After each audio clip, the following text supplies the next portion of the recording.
Good morning, fellow budgeters. My name is Brandy and you're watching From Debt to Dreams. On this channel, we are paying off over $400,000 of debt. That includes my mortgage. And we're doing so while also saving up money because we want our savings account to be a little higher. So we're doing a little bit of all the things, and I know it can be done because I've watched other channels do it. And so it can be done. We just got to stay focused. So here we go. This video today, we are doing a budget with me for the budget cycle of March 14th through March 27th. So this is the second and last budget cycle of March. And so let's just get started. I'm going to turn it a little bit so I can write. So for earned income, we expect to have, between me and my husband, we expect to have $3,530. I don't plan on us using any other income, no savings, no sinking funds, no nothing. So I'm not going to put that in there. For our cash envelope rollover, let's see what we got for cash envelopes. So we have $30 in haircuts. We have $37 in school. 23 in scouts, and I have 60 in groceries, but 20 of this is going to be used today. So let's just put, well, not the full 20, but let's just say that there's 40 left. So we have $130 left in our cash rollover, which is amazing. So the income that we are working with this month is $35.30 plus $130 plus $12.47. And that it leaves us with $49.07. Okay. This number is just what I have totally available to me. That is not, we don't want to be using this. I am not necessarily a zero-based budgeter because I need to have a lot of this, some of this money roll over to the next pay cycle to help us pay for our mortgage. So I just use what I need to use for this pay cycle. The rest of it stays in our income, what I call our income account, which is a separate savings account or a separate checking account, my apologies, where all of our money is deposited into. And then I move what I need from the income account into our expense account. And then the rest of the money just sits there while we wait for the next pay cycle. Okay, so here are our fixed expenses for this month. First, we have the car insurance, and we budget that to be $121. Then we have a personal loan that we had to take out over the summer to replace the engine in our van for $258. Our Visa credit card minimum payment this month is $93. I'm going to get back to Capital One in just a second. Student loan for my husband is $335. Our electricity bill, I am estimating that to be about $200. My husband's life insurance is $50 and mine is $35. This is a private student loan that we've been working on for a million years, and we budget that to be $306. This is our monthly tithe to our church for $108. My student loan is $85, and then our Ashley Furniture minimum payment is $45. Now, if you remember in February, we paid off a care credit card that was in my name.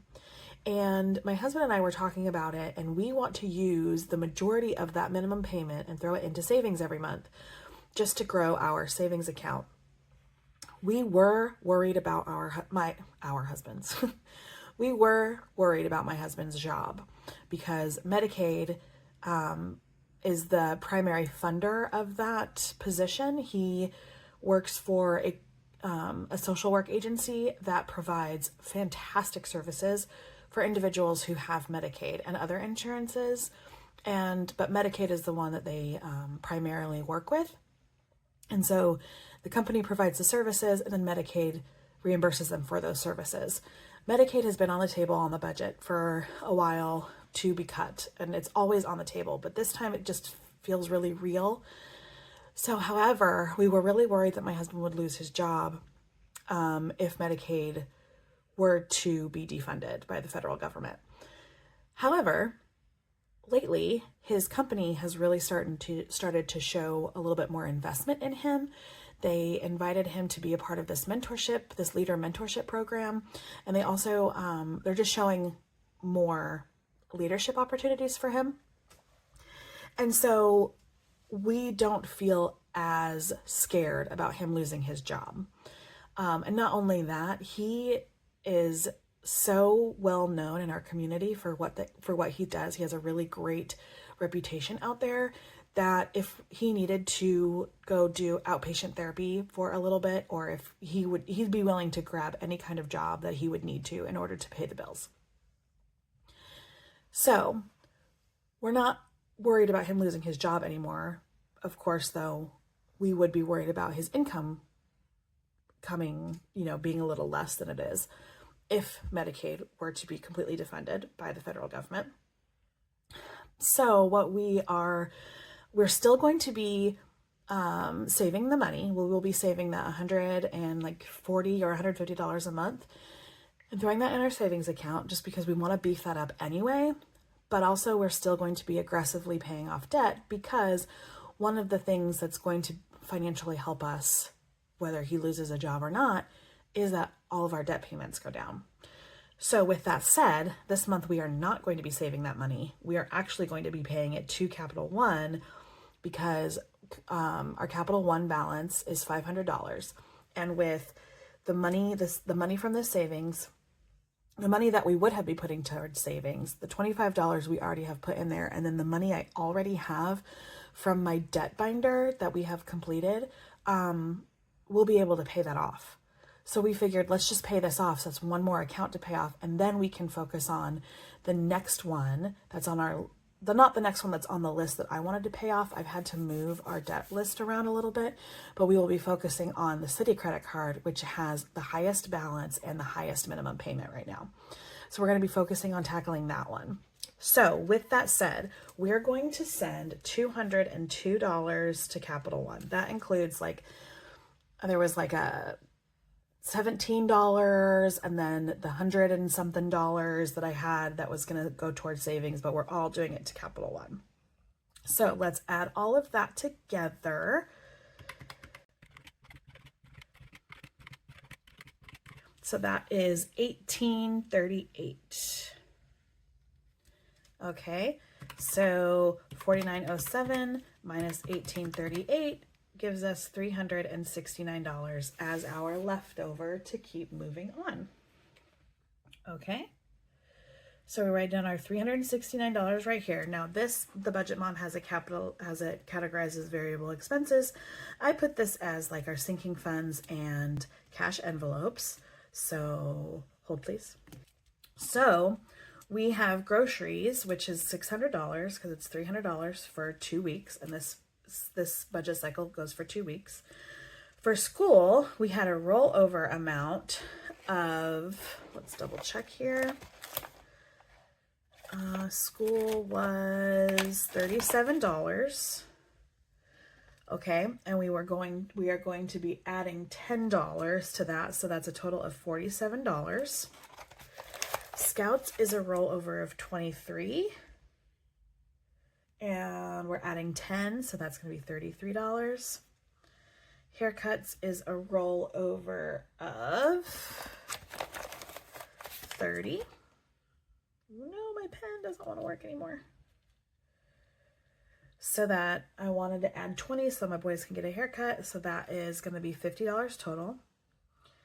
And actually, groceries is not going to be $600 because there's that $40 rollover right there. I'm still trying to figure out, I want to make sure I have all of the cash accounted for on these things, and so I'm still trying to figure out if I'm doing this correctly. So it'll be $640 right there. My husband is going to get his normal 20. Pest control, I've been going over the math for my quarterly pest control expense and my annual termite expense, and then my quarterly HOA expense. And right now we're on track still, but what we're going to do is we're going to do $55 for pest control, and we're only going to do $5 for HOA. That will fully fund HOA until our next bill in April. All right, and then sinking funds is going to get $10. So that is a total of $860. So 369 minus 860 is 2209. Okay, so we put that up here to the leftover. This now says savings goals. That's how the Budget Mom has it categorized, but I call this category spending. And the only one that we budget for is car and gas, and we budget $200 for that, for gas.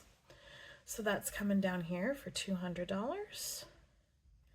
And 22009, or 2,209 minus 200 gives us 2,009. So we put that down here. Now the Budget Mom has her box right here categorized as debt. For me, this is debt and savings. So focus debt is going to get $100, and that is for our debt binder, which some of that money will go towards finishing the Capital One, and some of it will just sit in the binder because we won't finish. I don't think we're going to finish any of the other savings challenges that are in there.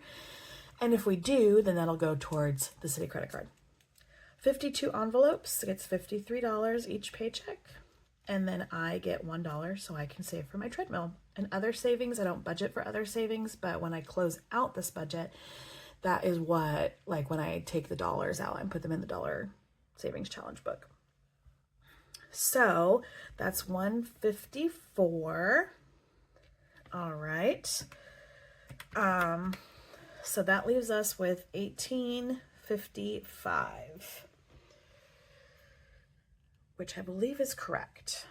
And so that 1855 is going to go right into our, it's going to stay in our income account for the next pay cycle where I pay my mortgage. That's going to help us pay our mortgage. So that's where we're at. Okay, now let's do our cash planning. All right, let's fill this out real quick.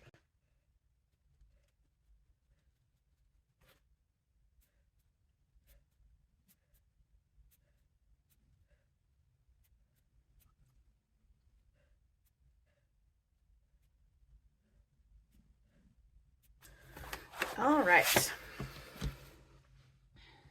hope you can see. Let me just get this here. All right. So groceries is going to get $600. So we're going to go 2 100s, 4 50s, and 10 20s. That will equal 200. School is going to get $10, and we're going to do that in 2 5s. Scouts is going to get $10. We're going to do that in 1 10. Haircuts gets 20, so that's going to get a 20. My husband gets 20. We'll do that in 2 10s. I know what? I didn't even ask him how he prefers that to be given to him, but we'll give him 2 10s this time. Pest control is 55, so that is a 50 and a 5. HOA is going to get 5. Sinking funds is going to get 10, so I do that in 10 ones because I have 5 envelopes and each envelope gets $2. 52 envelopes is $53. Now, we have to see which envelopes we are funding. So we have envelope 9 and envelope 44. So we're going to need 2 20s and 4 4s. And then we're going to need a 5 and 4 4s. So 2 20s, 1 5, and 8 1s. Is that right? Yes. Okay. So I skipped my 2 20s, 1 5, 8 1s. And then I skipped focus debt. So focus debt, I like to do that in 2 10s, 12 5s, and 20 1s. I watch a lot of channels where they run out of ones a lot, and I'm just not at a space where I have a lot of ones sitting around for me to make change for it. So I make sure I have enough. And then for my treadmill savings, just get $1. All right, so let's count up how much we need here. So we need 2 $100 bills for $200. We need 4 550s for $250. We need 10, 11, 12, 13, which should be 260. Yep. Okay. For tens, we need 1, 2, 3, 4, 5, which equals 50. 5, we need 2, 3, 4, 16, 17. And 17 times 5 is 85. And then here we need 10, 30, 8, 9, 39. All right, so let's add all this up. 884. 884. Perfect.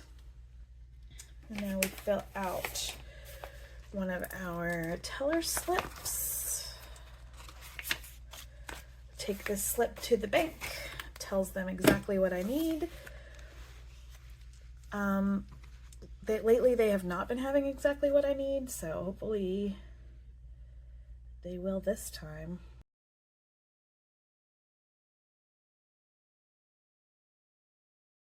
$884. Perfect. So then I'm keeping this in here because I work on, this is from No Bucks Given. She added a freebie on her Ko-fi account, and I've been working slowly on these to see if I can move any of this money into our savings account. And I like to put a paper clip here so I can open it straight up to my expense trackers.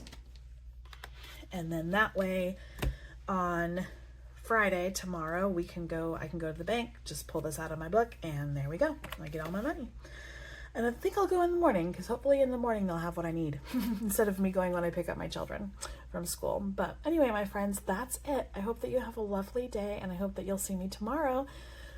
That was weird. I hope that you'll come back tomorrow for my weekly expense tracking video. Thank you so much for being here. I'll see you next time.